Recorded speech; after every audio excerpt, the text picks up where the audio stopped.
I feel you. I'm with the music too. So I see some of you have already responded to these questions. Where are you going? Where are you joining from? What age do you work with? Please keep on adding that. But I'm going to welcome you all to our Power Hour focused on celebrating female entrepreneurs. What better way to recognize and appreciate Women's History Month than to connect our entrepreneurship Power Hour theme to this? I'm Elizabeth Clymer, Senior Manager of Education for Young Entrepreneur Institute. We have a terrific lineup for you today with some great resources to strengthen your programs from some incredible female entrepreneurs who have wonderful stories to tell you. As you joined, we obviously played Girl on Fire, getting us all excited and inspired by Alicia Keys, connecting with women's strength and inspiration this month. We have a variety, like I said, a lot of people wrote about the song. That's awesome.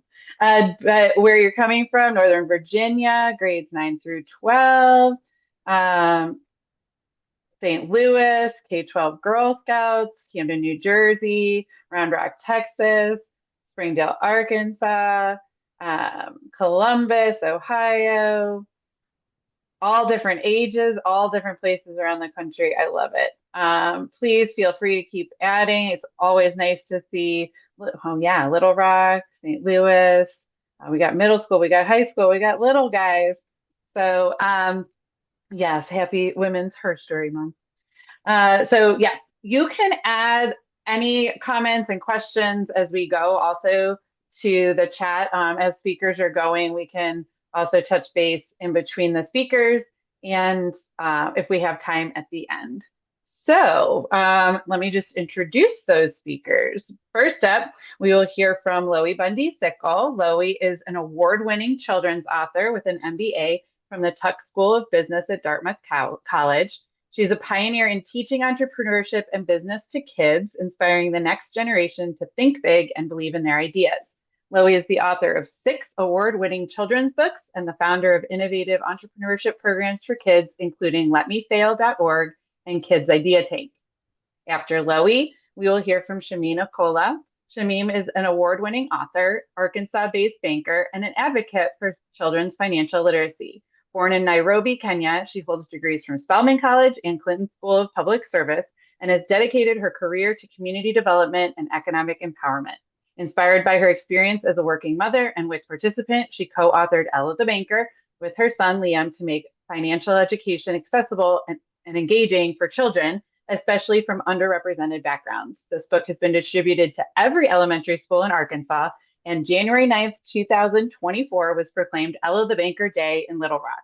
Together with her children, Shamim speaks nationally and engages thousands of students through readings and outreach, promoting financial literacy and awareness of careers in banking. Then Britney Dias will share with us. As a writer and media professional, Britney has dedicated her career to connecting diverse audiences with empowering media. In 2021, she graduated with a BS in public health from the University of Washington. Following graduation, she launched the Ava and May children's book series, which teaches entrepreneurship and leadership skills to Black and Brown youth. Throughout her professional journey, she's worked in marketing and strategy for various organizations, including startups, small businesses, and nonprofits. A passion for storytelling and a commitment to advocacy for QT BIPOC expression and liberation are at the core of Britney's work. Finally, Lisa Taylor will talk about her journey as a teacher and entrepreneur. Lisa is a full-time 5th grade teacher and a mother of 2 very active daughters. She is a national board certified teacher, has presidential awards for excellence in mathematics and science teaching, has earned a master's degree in educational leadership, and is currently working on her PhD in curriculum and instruction with an emphasis on STEM. Lisa loves creating engaging lessons that will make even the most disengaged student have fun learning. You can connect with her on her blog, Lisa Taylor Teaching the Stars, follow her on Instagram, and purchase her products on Yippee. Just a quick reminder that we are recording this session, and the recording slides and links from this Power Hour will be sent to you after the program. Feel free, like I said, to add comments, questions, anything in the chat as we go, and I will address those during the session. So with no further ado, can I kick it off to you, Lowey? Yeah, that sounds great. All right. Hi, everyone. My name is Lowey Sichol. I am an award-winning children's author, and I come from a business background. I'm going to tell you a little bit about my story. I'm actually on spring break, so I'm a little less prepared than being in my author office with all my books and everything, but I'm so excited to meet with you guys. So I'm going to tell you a little bit about my story, and then I'm going to get to one of my Yippee products, which is so on par with the theme of Women's History Month. So going back to when I was a kid, I wanted to be an inventor. I thought in entrepreneurship, no, I never heard the word entrepreneur, but I was a big inventor. I eventually decided I wanted to go into business. I worked in marketing, brand management. I got my MBA from Dartmouth. I went back into marketing, brand management, and then I had twins, and my husband started a company, and so our life kind of we moved, and everything was kind of thrown into a 90-degree turn, and I started my own company, and because we were living in the middle of nowhere. And I started ghostwriting for MBA professors at Ivy League schools and Big Ten schools. And I started writing case studies about all of their, what they were teaching in the classroom. And I was published worldwide, and I was, teaching at an MBA level. Meanwhile, I have my twins, my husband's starting a company, we have another kid, and I'm just writing. I'm writing about hundreds and hundreds of companies. And I cannot get this idea out of my mind that I don't understand why we don't teach kids entrepreneurship. Because certainly when I was growing up, there was no entrepreneurship. I was not seeing it anywhere. I would go to the bookstore. I would look for books about entrepreneurship for kids. And I just thought, my gosh, I feel like I could just turn my MBA case studies into a book series for kids. This would be such a great idea. But it was just this idea that was sat in the back of my head. And then one day, literally, it was like one day, my twins were in fifth grade. My son was in second grade. I went to an event at his second grade classroom where every child essentially was an entrepreneur. They had to come up with a business. They created a town in the classroom, and like this light bulb just went off, and I was like, my gosh, I have a good idea. I went home that day. I wrote my From an Idea to book series, which has won many awards. It's published by HarperCollins. There's actually 4 books in the book series. I only have 2 with me, but they're called From an Idea to, and there's From an Idea to Nike, Disney, Google, and Lego. The books have won many awards. They're used in classrooms all over the country, and teachers use them for amazing curriculums about, invention and entrepreneurship and business and nonfiction and biographies and many other things. But something really bothered me about my book series as I was touring around the country is that the HarperCollins had chosen 4 companies. I had a list of about 50 companies I wanted in the book series, and they chose 4 that were all started by white males.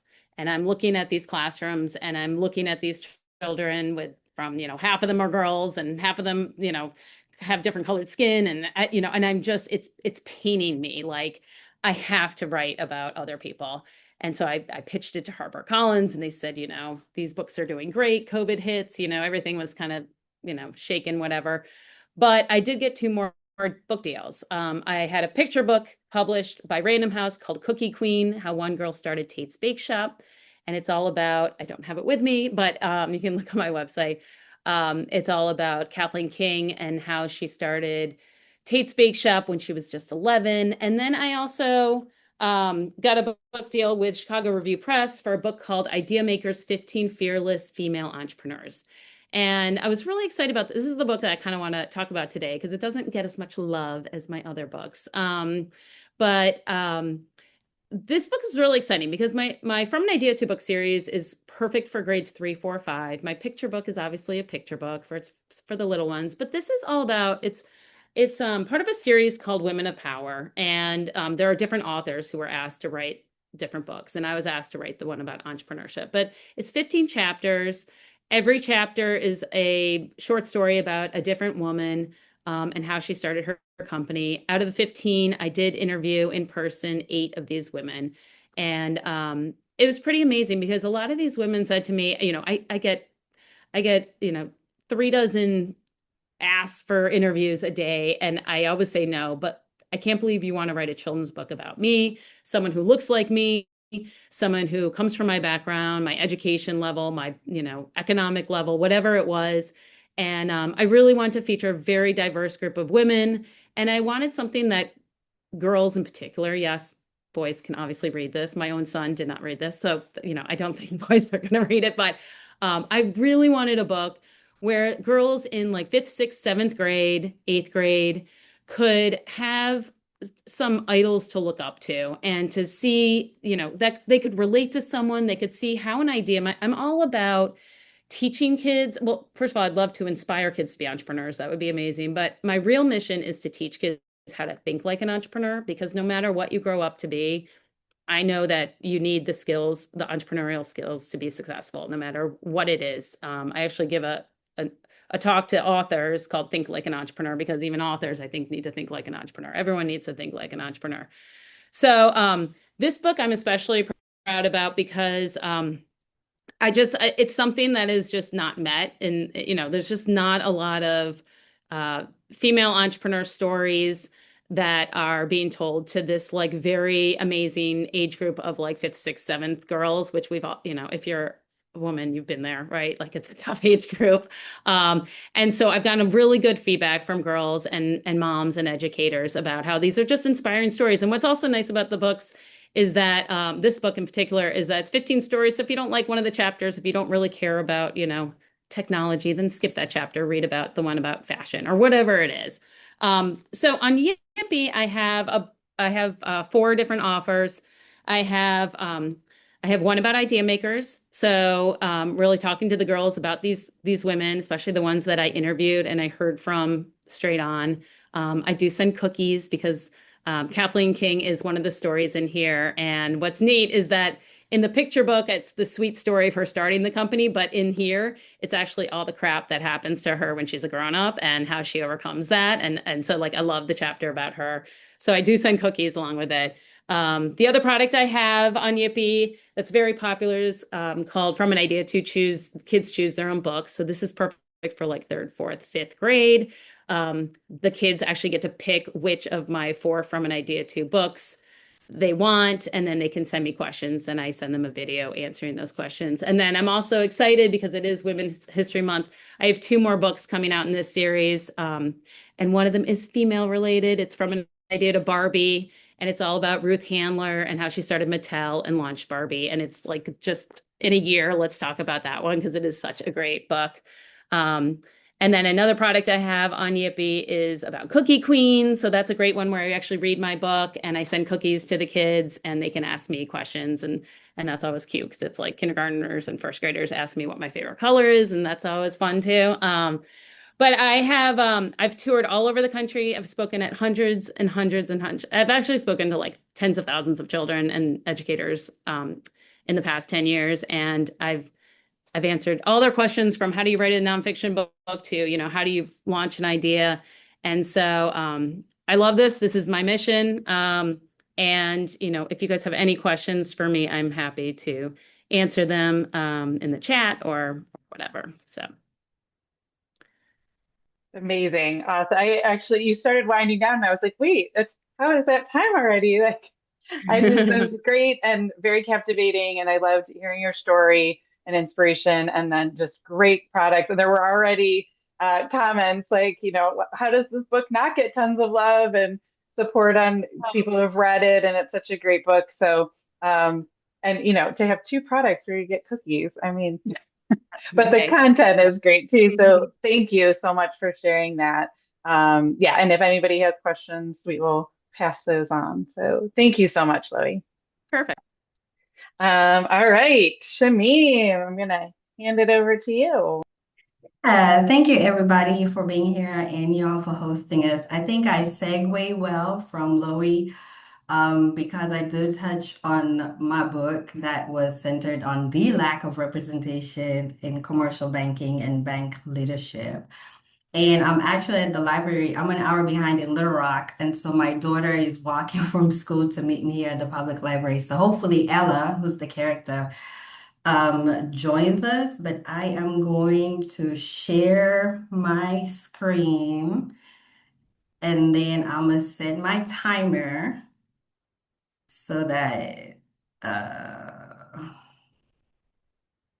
I stay on task. So And I'm gonna start it. So, my name is Shamim, and my son Liam, who's now in seventh grade, co-authored Ella the Banker with me 3 years ago. So he was in third grade, and their class read Harry Potter, and he was like, "This was a great book, but I would have had a different ending, or I would have changed certain things." So that kind of got him in wanting to be an author. Around that same time, I switched careers You. from working in the nonprofit sector. Can you guys hear me? Yes, okay. In nonprofits and joined the bank. And I have a very flexible schedule, but I'm a single mom. So I would go with my kids to after hour events, after work events. And Ella was around bankers and she was like, "This is cool. I want to be a banker." So I took what my son wanted to be an author, my daughter wanting to be a banker. And as bankers, we go into elementary schools all the way through high school, so K through 12. And in one first grade class that was in a low to moderate income neighborhood, most of the kids looked like my kids. They did not know about careers in banking. They always want to be a YouTuber, something different. But one of the questions I was asked was about a bank robbery. And then the kids lit up and they just continued asking about bank robberies. And that was exciting to them. And I was like, this is a felony. And so I just knew that as an industry in banking, we hadn't done a good job in changing the narrative around banking, what banks do, careers in banking, leadership in banking. There was a gap, and I saw an entrepreneurial opportunity. However, I did set up the company with the kids. And so our company is called SLE Group, which is Shamim, Liam, and Ella. But then the book is Ella the Banker. That's the product we have on UP. And actually, Liam and Ella lead our sessions on UP. So it's a children's book. It's centered around second grade. And similar to what Louis said, it was very important to me to have representation and not just race and ethnicity. I wanted the kids to see themselves. So at the time, Ella was actually in second grade when we were writing this book. She had gaps in her teeth. They were losing, we have kids who have a disability. In the book, we have a young girl with a hijab on. And so even if the story is focused on financial literacy, in banking, we made sure there was representation in our stories. And so similar to most elementary schools, the kids go on a field trip, but they go on a field trip to a bank. And then we're now on our second book. So once we launched the book, we had a really great PR company that got us on all media, and we got a lot of requests from schools. So this is an example of one school here in Little Rock that we were able to partner with them in a local bank in Jacksonville. And they did maybe 2 hours at the bank. So multiple departments came and talked to them. Then we went to the vault. And I love this picture because in here you see the girl, she's pointing towards the bank and they're all excited. And that's exactly what happened here with this young man pointing at it. So the good thing about financial literacy kind of get boring, but with Ella the Banker, we try to tie storytelling with core memories, right? They're gonna remember their first trip to a bank with experiential learning. I can walk into a classroom and talk about careers in banking, how awesome it is, but there's nothing like this kids walking into banks. For a lot of our Title I schools around the country, those areas and communities tend to also be bank deserts. Those families are unbanked, underbanked, and they're just struggling a lot. That was me, a decade ago. So to be able to have this tool, which is our book, and expose these kids to banking is great. However, as I said, it is a family business. Whenever we do go, the kids sign the books, we do author visits. We've been in magazines. The magazine you're seeing on the right of your screen was sent out to over um, 50,000 high school students across the state. And it's been really great. So Liam and Ella do a lot of speaking engagements and media.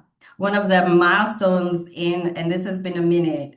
So we did have Ella the Banker Day. We now have Ella the Banker trademark that was awarded last year, and we have distributed the book in across our state.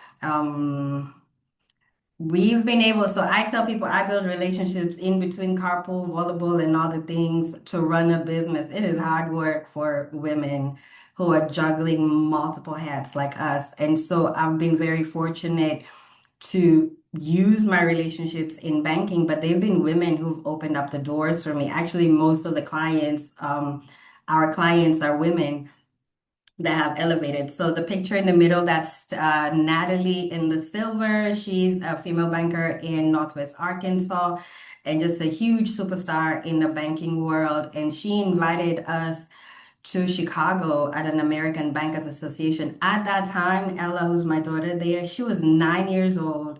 And she was a speaker in a group in a room full of 700 women in banking, mostly women, but it was a bank marketing conference. That opened up doors for us nationwide. We've also been fortunate to partner with the US Bank. They sponsored our second book launch. Like, look, unlike Louis, we have an independent publisher. He's one guy. He works for the VA in DC. So we don't have the big traditional publishing companies.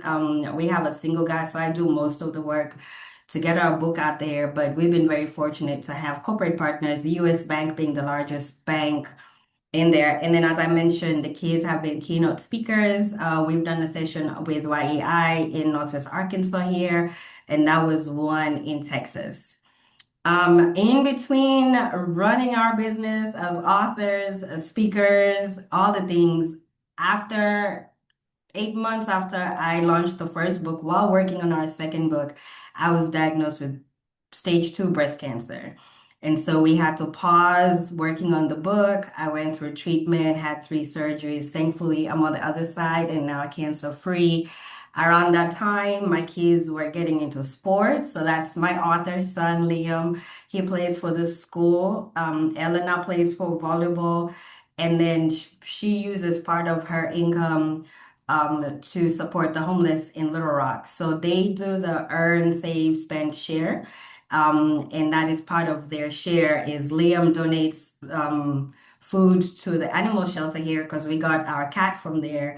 And Ella uses part of her earnings to make snack bags for the homeless, like in the streets, and that we pack it.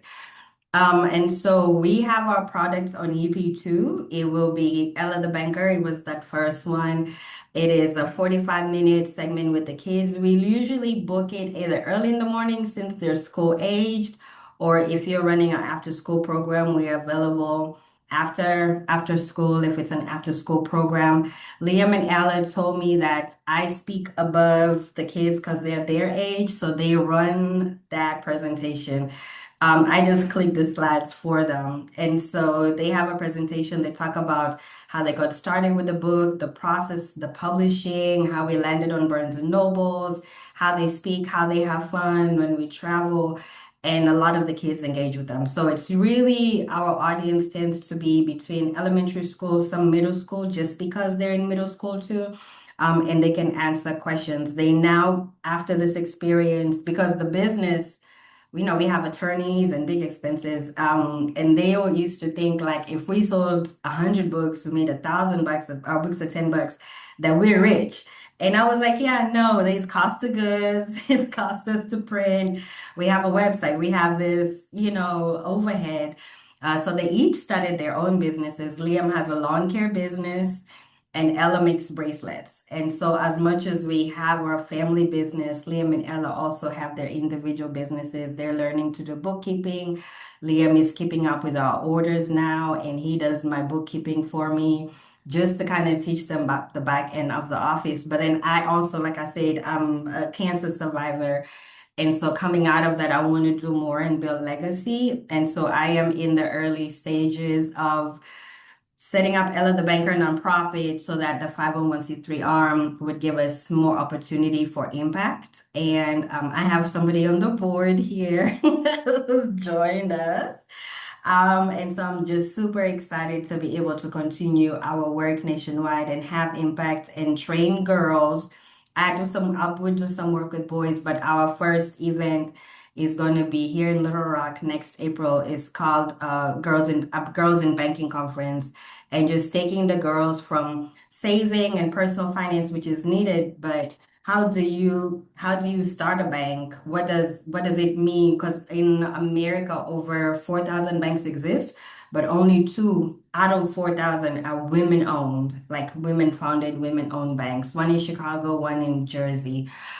So we need more women owned banks and more women in C-suite and bank leadership. And so hopefully we can go and build this pipeline from the book, sparking that idea and develop so that we have women-owned banks, which is usually a really great business. Thank you. What a phenomenal story, Shamim. Thank you. And just to have the kids incorporated, they're learning all the lessons and then they're part of these visits to share their journey. You do have a couple of questions in the chat that are pretty specific. So I don't know if you want to respond to them to everybody or just respond in the chat, but it was what part of Texas? And then also if the teacher is in Little Rock, can you come in person or does it need to be on Zoom? So you can address those. Yeah, so in Little Rock, we do come in person. We've reduced a lot of in person in Little Rock, but I will make an exception for you with the kids. I can come because I'm a banker here, but we had a lot of requests and they were missing a lot of school because they're in school. And so I try to schedule them if possible around days they like it's like sports activity or PE. But yes, I'm happy to do in person in Little Rock if it's UP, but most of our availability is virtual. It's much easier for us. What was the second question? There is what part of Texas, but I think that was to Oh, connect. we've been keynote speakers in Dallas at the Federal Reserve Bank, and we did Waco, Texas. I've had an inquiry yesterday for another part in Texas. We're having discussions tomorrow about our fee, so hopefully we can make it work. But Texas has been good to us. Awesome. Thank you so much. Appreciate this. We have Brittany.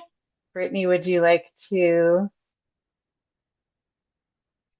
I'm going to pass this over. I'm going to, sorry, I'm just going to pin you. Oh, let me share my screen. Oh, You guys see there that? you go. Yep. Okay. Perfect. Cool. Let me get Oh, now we can't. Oh, Okay, can you see that?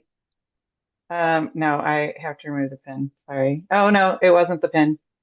I don't know Okay, why. let me try again. I'm gonna pin you first. There, now try to share the screen. Okay, It might have been my fault going between. okay. You saw it? Yep. Let's see. Perfect. Yay! Okay, hi. Hi. Thank you guys so much. Happy Women's History Month. It's been great to hear from the speakers so far. I'm already so inspired. Yes, so my name is Britney Dias. I am the author of the Ava and May series. So I wanted to give you guys a rundown of who I am, more about the products that I have available, and mostly about the journey that led to how the products are created and my mission and my ethos behind the whole thing. So I'm Brittany. I'm based in Brooklyn. I'm a writer, creator, and brand builder. So I have a really interesting journey to authorship. So I started out in school. I've always liked reading, as you can see, a little book in my hand. And I graduated from the University of Washington. My last year of university, or while I was in university, I studied public health. And so in the School of Public Health, I learned a lot about the social determinants of health and the reasons behind a lot of inequities, and we learned from like a very microscopic level, a very like scientific level to like a very social, like overarching level. And so I really fell in love with the practice or the study of public health. In my last year of college, I got really interested in social determinants of health and racial equity. So I got a job as a racial equity advisor for a small startup. And the focus of the startup was to connect business, like entrepreneurs, with funding opportunities from grants that were available through the federal government. So that was the product that the startup was. Our team that I was hired on, our goal and our mission was to ideate around what are barriers that exist for Black entrepreneurs, and how can we use our resources to help Black entrepreneurship. And so um, I went into DEI. I got the opportunity from there to figure out how I wanted to tackle that mission. And as someone who has a background in child research, I really wanted to focus on how can we focus on kids, and how can we do things around that I had an expertise in to further that effort. So I started the book series. I worked on that for a while, and since then I have branched out to other forms of media, and now I work in entertainment marketing. And so I work with all sorts of diverse creators, whether that is authors or they're screenwriters or they're filmmakers. I've dedicated my career to ensuring that diverse stories are told. So the Ava and May series itself, like I said, I started in public health. And so when we were ideating around how can we further the effort of diverse entrepreneurship, I thought of what are the images and what are the attitudes that are introduced to kids early on before they even decide that they want to be an entrepreneur. So this model right here that I'm showing is something that's really popular in the study of public health, and it has to do with upstream versus downstream intervention. So downstream intervention occurs when people are already sick. Like people are already sick, the risk is already there. If we're talking about, for example, the opioid epidemic.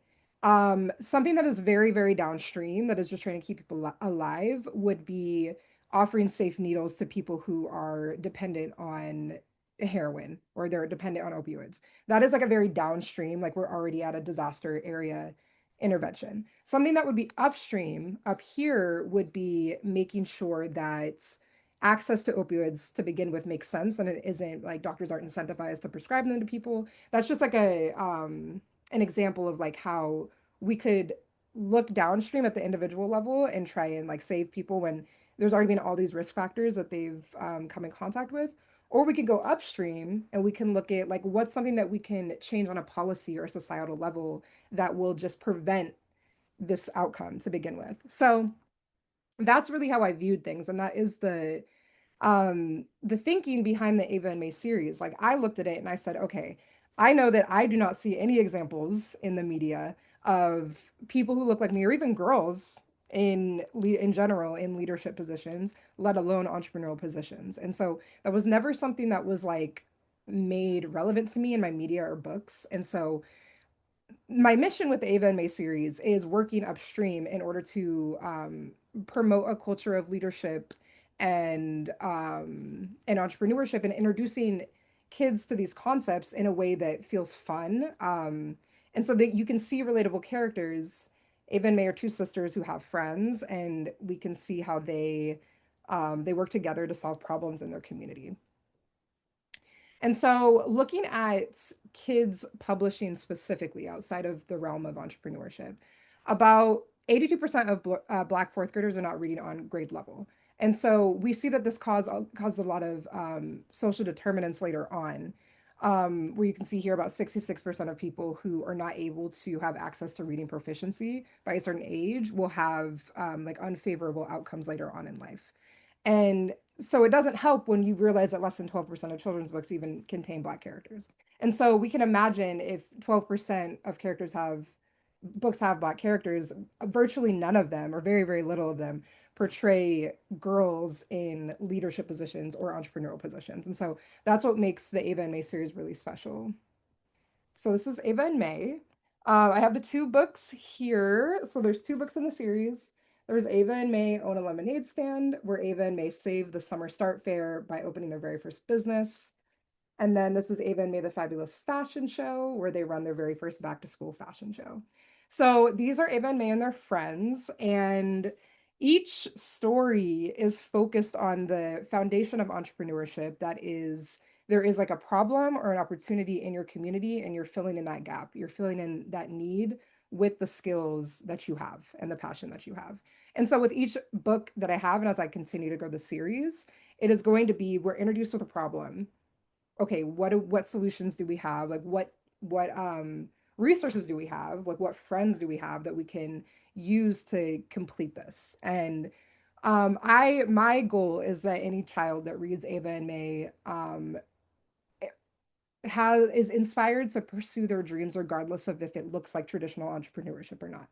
Um, like Loie, I really liked how you mentioned how you run classes for authors to be entrepreneurs because it's like I think that any sort of creative pursuit, people aren't necessarily given the skill set of entrepreneurship. I think people think of entrepreneurship and they think that like, oh, I have to like I need to run a startup or I need to like have a business that looks this particular way. But in the way that I frame this series, I really hope that kids, you know, whether it's that they want to be a baker, they want to be a filmmaker, they want to be an author themselves, or whatever they want to do, they come at it with an entrepreneurial mindset, is the goal. And so the first book was published in 2021, followed by the second one in 2022. And then in 2023, I started working on the Looking Lens platform. So Looking Lens is my media company that owns the IP of Ava and May. And so my goal with Ava and May is that it can one day go beyond books and be a multimedia brand that has multiple tools for teachers. There's multiple like touch points for kids to interact. So whether that's through animation or that's through gamification, I really want to bring Ava and May to life and have them be characters that kids can relate to. So far, these have been our partners. I partner a lot with local reading organizations in order to connect with the audience. And then in 2023, I did win the Venmo Small Business Award. And so that was really great. And that helped me like find more partnership opportunities later on. And then here's some more impact. This is like my favorite part. And so I do a lot of in-school visits and visits with organizations where I get to read directly to the kids. And here are just some like highlights. Grace, who is 9, said that Ava and May prove that women can own businesses. And then Ben, who was 8, said that he's inspired to actually create that TV show with his friend. That was really great. I remember that class visit because that was really like the point of that. And these are just things that like feedback I'm getting in real time from the kids. So it's great to see the goal actually like come to fruition because you could see how Ben was like, you know, now that I've heard this, I think I'm going to actually try to do that project, or I think I'm actually going to go for what seems scary. Um, so that's some highlight. And then bringing it back to like the upstream goal, like the big thing that you know, that something that tackles a lot of the discrepancies in entrepreneurship and a lot of the inequities is one of my very first class visits. I There was a girl in the front who really was really happy to see Ava and me because of their hair, which is something that I think if you aren't someone who doesn't see themselves like reflected in books or media, it might not even be something that comes to mind, but she doesn't see girls with her hair type. I didn't see girls with my hair type. And so it felt really nice for her to see like, oh, I love their hair. Their hair is just like my hair. I think over the years there's gotten more there's been more representation for people that look different ways and have different traits. But I think that getting the real feedback is just great. So I want to share that with y'all. Um, so now if you guys are able, you can take out your phones and scan the QR code. This is a link to my link tree. If you click the very first button, it should be, hopefully it's updated. It should be a link to my Yippee product, one of the Yippee products. And hopefully we can link it in the chat. But besides that, it's my link tree. And so you can reach me if you ever want to connect. I would love to connect with so many of you, some of the other speakers too. So please reach out. I'm really good at responding on Instagram. And so you can find my Instagram or you can email me or look at my website. But yeah, let me know if you have any questions. And thank you guys so much again for your time. Thank you, Brittany. Awesome. That was terrific. Thank you so much for sharing all of that. And we got, yeah, Shamim said they said the same thing about Ella and seeing another girl that shared traits with them. So that's so good. But just that's a great background, and thank you for sharing all the story. So I am gonna pass it over to Lisa and make sure that she gets time, and then if there's time for questions at the end, we can take them. So, Lisa. Oh, I did the same thing. It is my fault. I'm gonna, can you stop sharing and then reshare? It is because of when I pin. That's my fault. Okay.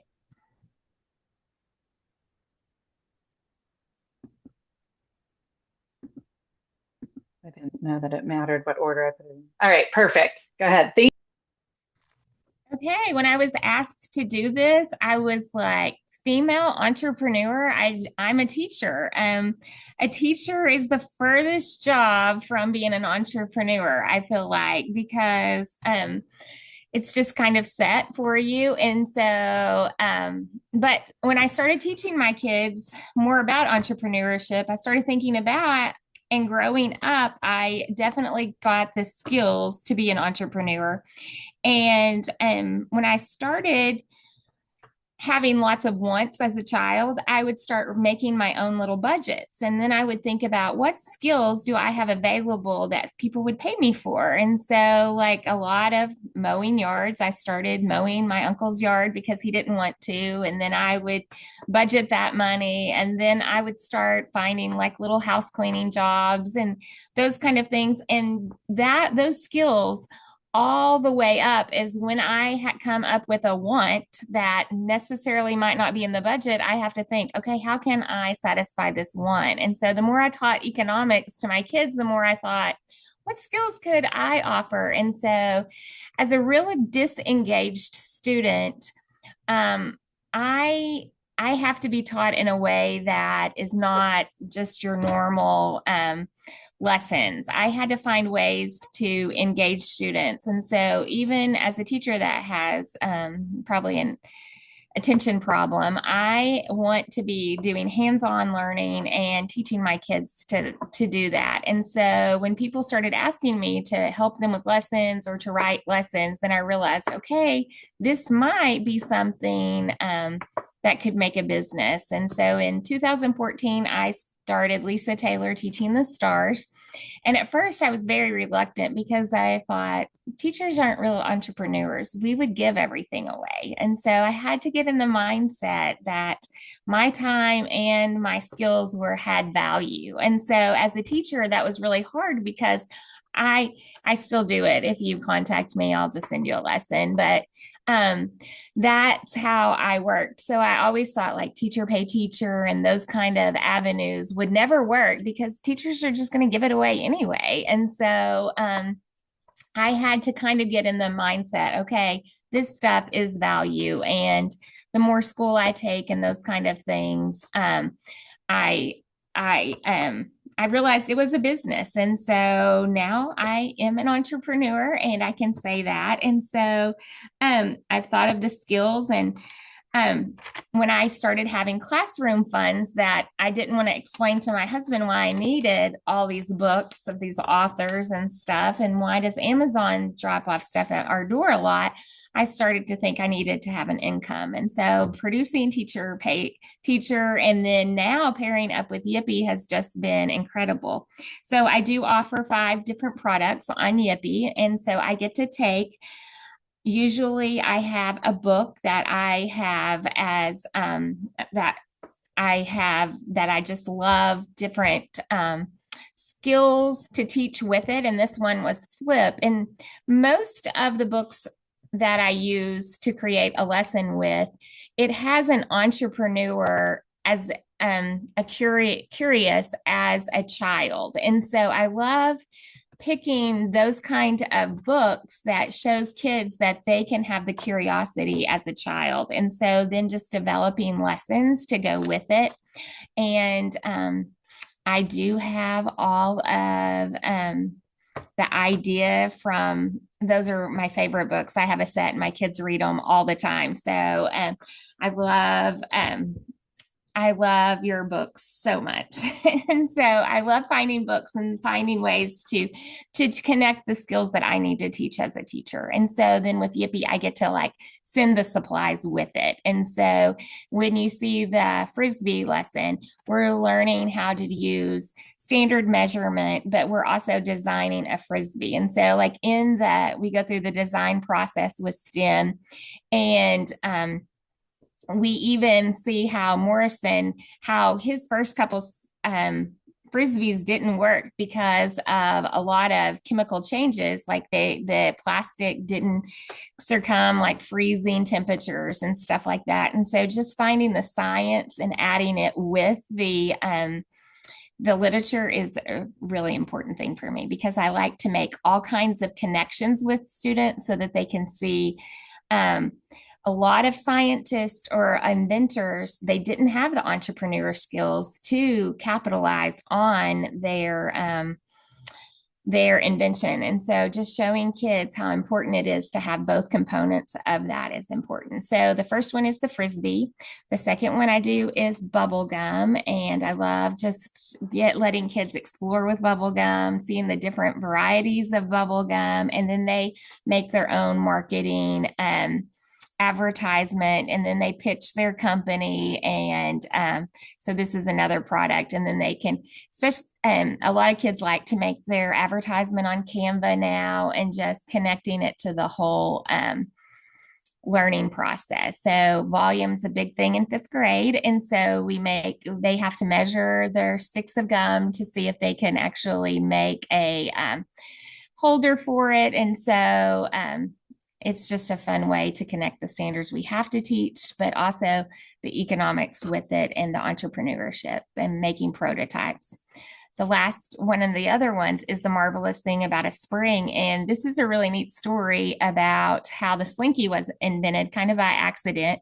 And it was created by the husband, but the wife's the one that took it to keep the company going. And so it's a really neat story. But then we do a lot with the display on how they got people to start carrying it. And so the family went to many places to try to get them to sell the Slinkies before Christmas. And so at the end, they go to a department store and they let it do its thing. And so then my kids try to create the display that can make it walk the most. And so then we think about the science and the math about it, and the force in motion and the potential energy. And so just connecting all of that with the book and the concept, I just feel like it just gives kids more Velcro to those concepts. And so it makes their learning stick. And just reading the story about the James family is really neat too.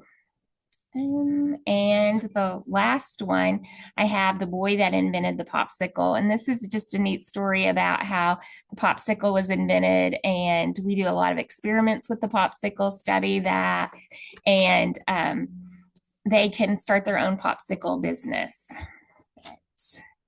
And then the last thing I offer is a 10-point is the timeline. And I don't know if you can see mine behind me, but we're always adding to our timeline.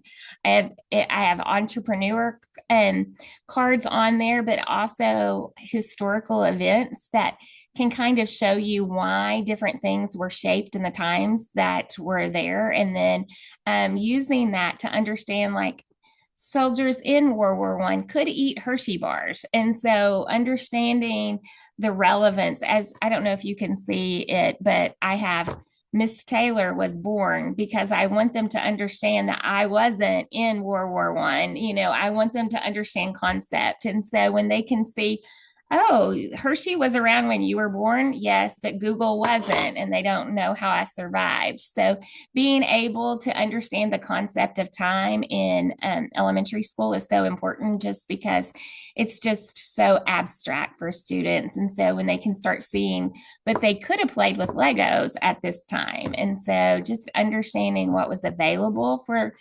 inventors and resources available is a really important concept. So just using the creative process of thinking critically, creative, collaborating, and communicating with my students in those lessons is what I try to provide. Like I said, I was an unengaged learner, and so the more I can engage my students is the important thing. So you can follow me on Instagram, or I'm on Yippee. That's it. Oh, that was great. Thank you. So many resources. And I just love that here. I just love the variety today, right? Like we had 4 incredible female entrepreneurs that have these great stories and backgrounds to share.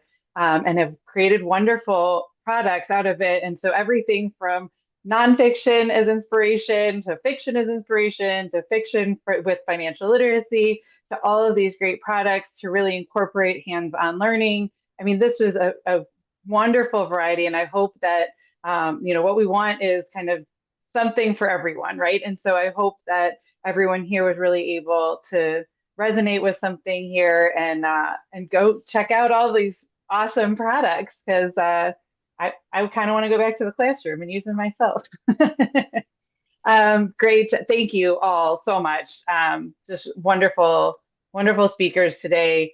If you can stay on and be around for any questions, if there are any, I would really appreciate it. If not, I mean, we also respect time. So if you need to go in a couple minutes, it is totally fine. I just have a couple announcements. So our next Power Hour is scheduled for Tuesday, April 21st. So save that date and look for more information soon. But before that, we will actually have a special session, Power Hour session, that is just a couple of our team members on April 9th. It's a Thursday, April 9th. We will be unveiling our new and improved pitch toolkit. So that pillar product resource that we have on our website, go check it out. For download, we have a revamped and new toolkit. And we're going to walk you through the changes that we made. Marissa Wilson, our pitch program manager, and I will talk about that and unveil that. So I hope that you are able to attend that day and hear from our team. We will record that the same as we record all of these. So also everyone at this session can receive 200 Yippee points for attending. Those points and funds are available to everyone who attended, and I will put the code for that in the chat in just a second. And if you don't know anything about Yippee, please stick around after. We can talk you through it and the amazing things that are on it. As you just heard, all 4 of these phenomenal women have products on Yippee, and you can get them with just points. It is free to you. So stick around for that if you have not signed up for Yippee or have not explored the variety of resources there. And lastly, we are always curious to hear your feedback. So I'm going to drop a link to a survey about this Power Hour in the chat as well. And like I said, if you have any questions, comments, or need to explore anything further with us, please stick around. Otherwise, thank you so much for joining. We really appreciate being here. And thank you, speakers, again, just terrific, terrific content. So thank you all very, very much. And Hey, always, Ella. She joined us. oh, hi, Ella. And always thanks to Ella. Elizabeth Clymer. Hi. Thank you. Hi, Ella. Thank you all so much.